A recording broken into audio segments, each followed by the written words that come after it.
नमस्कार दोस्तों, स्वागत है आपका हमारे YouTube चैनल में। अभी हम जा रहे थे, रास्ते में हमें हनुमान चट्टी नाम से मंदिर मिला है। ये हनुमान चट्टी प्राचीन मंदिर है, प्राचीन सिद्ध संकट मोचन हनुमान जी। ये यमुनोत्री का प्रवेश द्वार है, प्राचीन सिद्ध संकट। इस स्थान पर हनुमान जी, यह हनुमान जी की तपस्या स्थल है। यहाँ हनुमान गंगा है। इस स्थान पर हनुमान जी विराट रूप धारण किया था। जहाँ तक पूछ गया उसे बंदर पूछ कहते हैं। यहाँ पर पारदर्शी शिवलिंग है, श्राप मुक्त स्थान है। यहाँ मांगे गए वरदान हनुमान जी अवश्य पूरा कर देते हैं। तो ऊपर चलते हैं।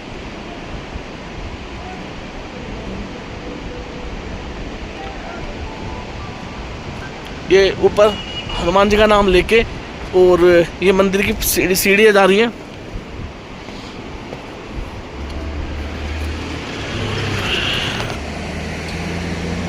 ये हनुमान जी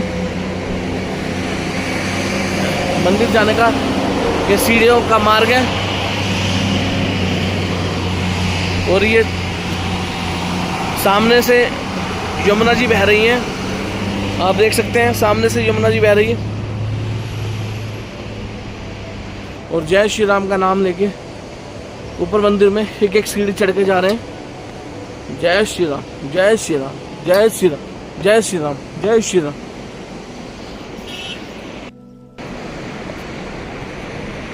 तो जैसा कि हमने आपको बताया कि ये जो हनुमान चट्टी नामक स्थान है, इसका अपना विशेष महत्व है। यहाँ हनुमान जी ने ये तपस्या स्थली है।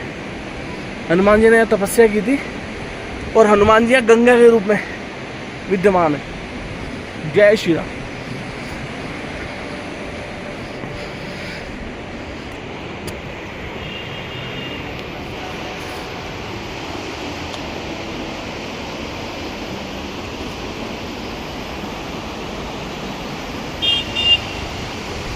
अभी चलते हैं ऊपर, और थोड़ी सी सीढ़ी और बची है।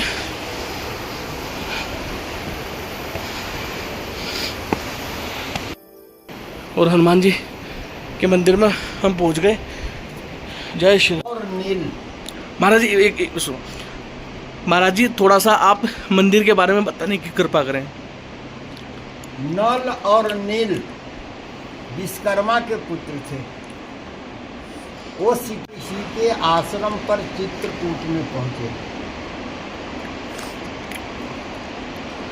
जब उनका शिक्षा पूर्ण हुआ तो उनको लेने के लिए हनुमान जी उस आश्रम पर पहुंचे।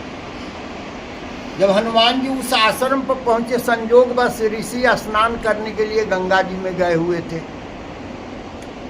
नल और नील ने हनुमान जी से एक फल का विशाल वृक्ष दिखाया और कहा कि हम लोग जब इस आश्रम पर आए तो हम लोगों से शपथ ग्रहण कराया गया कि कभी इस पेड़ पर नहीं चढ़ना होगा, न इसका फल तोड़ना होगा, तभी तुम इस आश्रम पर रह सकते हो। तो हम लोगों ने शपथ ग्रहण किया। तब से इस पेड़ को हम लोग सिर्फ देखते हैं, आज तक कभी चढ़ा नहीं। हनुमान जी ने कहा कि मैं भी नहीं चढ़ूंगा। उन्होंने धक्का दिया, पेड़ गिर गया। उसी समय ऋषि स्नान करके पहुंच गए और हनुमान जी से बोला कि तुमको अपने शक्ति पर इतना घमंड है, तू शक्तिहीन हो जा अभी। और इसी समय हनुमान जी की शक्ति पूर्णतः समाप्त हो गई। उन्होंने आकर के अंजनी माता को सारी बातें बताई। अंजनी माता भाग भाग के गई, ऋषि के पैर पड़ी, बहुत विनय की। ऋषि ने कहा कि अंजना, ये श्राप वापस नहीं होने को। तुम्हारे बेटा को शक्ति इसलिए नहीं मिला कि वो ऋषि मुनियों को परेशान करे। इस पौधा को मैंने दूध डाल के पाला था, जिसको तुम्हारे बेटा ने तोड़ा है। ये श्राप वापस कतई नहीं होगा। हार मान के अंजनी माता नारद ऋषि के पास गई और रोने लगी।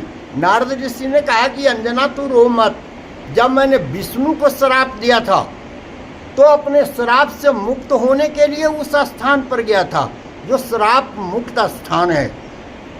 नारद ऋषि के कहने से हनुमान जी इस स्थान पर आए। उन्होंने शंकर भगवान की आराधना की तो आकाशवाणी हुआ कि तुम अपने शरीर का विस्तार करो। हनुमान जी ने यहाँ पर विराट रूप धारण किया। जहाँ तक उनका पूंछ गया उसको बंदर पूंछ कहते हैं। उनके पूंछ से गंगा जी प्रकट हुई, जो हनुमान गंगा के नाम से जानी जाती है और आपके आँख के सामने है। जो मंदिर के बराबर में बह रही है वो ये हनुमान है, गंगा है। जी ये हनुमान गंगा है। जी जी जी इधर से जमुना जी आ रही है। जी जी है कि ये सारी शक्तियां आज भी प्रमाणित है कि उसी जगह पर माधवराव सिंधिया का नाम आपने सुना? जी, मध्य प्रदेश में है जो हाँ ग्वालियर की। वो उसी के नजदीक, वो जो है उस पहाड़ के ऊपर से, बंदर पूछ के ऊपर से कोई हेलीकॉप्टर, कोई हवाई जहाज, कोई प्लेन आज भी नहीं गुजरता। आज का वैज्ञानिकों का कहना है कि पहाड़ मैग्नेट का है। अच्छा हैं? जी जब माधवराव सिंधिया रेल मंत्री थे, वो बड़कोट में है, 1982 की बात है, इंदिरा गांधी की शासन काल की बात है। ये न त्रेता की बात है, न द्वापर की बात है, ये अभी की बात है। 1982 में वो आए थे, तो उन्होंने कहा कि मैंने केदार खंड में पढ़ा है कि मनुष्य योनि में जन्म लेने के बाद जो बंदर पूछ का दर्शन नहीं करता, वो मनुष्य योनि में आने का आधा ही फल प्राप्त करता है। तो मैं जाऊंगा दर्शन करने के लिए। वहाँ पर समझा दिया गया कि आपको प्लेन को नहीं ले जाएंगे नज़दीक में। उन्होंने कहा कि ठीक है। विधि का विधान बलवान होता है। जब उसके नज़दीक में पहुँचे, पायलट ने उनको बताया कि इसमें कंपन हो रहा है। कहा कि तुमने सुन लिया है इसलिए तुम्हारे मन में कंपन हो रहा है, हमें कहाँ हो रहा है। हाइट करो, हमको फोटो लेना है। जो ही हाइट किया, विमान में भयंकर कड़कड़ाहट हुआ और आग लग गया, और वहीं उसी जगह पर विमान क्रश कर गया। तो आज भी वो सारे शक्तियाँ प्रमाणित है। यहाँ पर एक घास में पौधा निकलता है जो हनुमान जी का पूंछ निकलता है, जिसको भूत प्रेत या वा जितनी भी बाधाएं होती है, जिसको झाड़ लगाने से 5 मिनट के अंदर में आज भी ठीक होता है। यही पहाड़ों में वो पौधा होता है। उस पौधा का नमूना भी मैं दिखा रहा हूँ। अभी महाराज जी हमें वो पौधा दिखा रहे हैं कि जो बंदर पूछ के नाम से जाना जाता है। देखिए पौधा है जी। अच्छा, तो महाराज जी ये पौधा बंदर पूछ है? नहीं जी, ये हनुमान जी का पूंछ है। हनुमान जी का पूछ है जी। ये अभी निकल रहा है पौधा, जेठ के महीना तैयार होगा जी। तो इससे झाड़ फूक, जिसे कोई ओपरी हवा हो, वो उस पर काम आता है सभी। हाँ। अच्छा, बोलो बजरंगबली हनुमान की जय हो। पवन पुत्र इसीलिए हनुमान हनुमान जी का यहाँ पर चरण पड़ा हुआ स्थान है, इसलिए इसका नाम हनुमान चट्टी है। अच्छा, हनुमान जी के चरण हैं यहाँ पड़ा हुआ है जी। उन्होंने इस स्थान पर आए हुए हैं जी, इसीलिए इसका नाम हनुमान चट्टी है।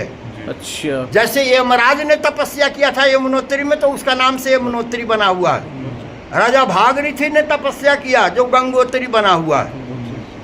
जी जी। जितने लोगों ने जहाँ पर तपस्या किया, उसके नाम से आज भी स्थान विराजमानित है। केदार खंड यहाँ का ग्रंथ है, जिसमें सब विराजमान है, सभी पहाड़ों का नाम वर्णन है। ये त्रिवेणी संगम है। ये सामने शेष नागधारा है, इसमें पानी कम है। जहाँ पर टावर देख रहे हो, वहाँ पर दूरबिल गांव है। जी जी जी। वो कौन सा गांव है? दूरबिल गांव है जी। वहाँ पर इस धारा को डिस्टर्ब करता है, पूरे गांव का पानी चलता है, इसलिए इसमें पानी कम आता है, ओवरफ्लो होता है, वही पानी आता है जी। ये त्रिवेणी संगम है। त्रिवेणी संगम है। महाराज जी आपने बहुत अच्छा बताया हनुमान चट्टी के बारे में। तो और महाराज जी आप मतलब यहाँ कब से रह रहे हो हनुमान हम चट्टी? 1964 से जवाहरलाल के मरने से के 3 दिन पहले से मैं यहाँ हूँ। अच्छा, तो महाराज जी आप 12 के 12 महीने यहीं रहते हैं? हाँ जी। तो यहाँ तो बर्फ गिरता होगा? बहुत बर्फ गिरता है। पहले तो 10 फीट गिरता था, अब 3-4 फीट गिरता है। तो खाने की व्यवस्था कैसे होती है महाराज जी? वो सब वो हनुमान जी करते हैं। ठीक है महाराज जी। जय श्री राम, जय श्री राम, जय श्री राम, जय श्री राम।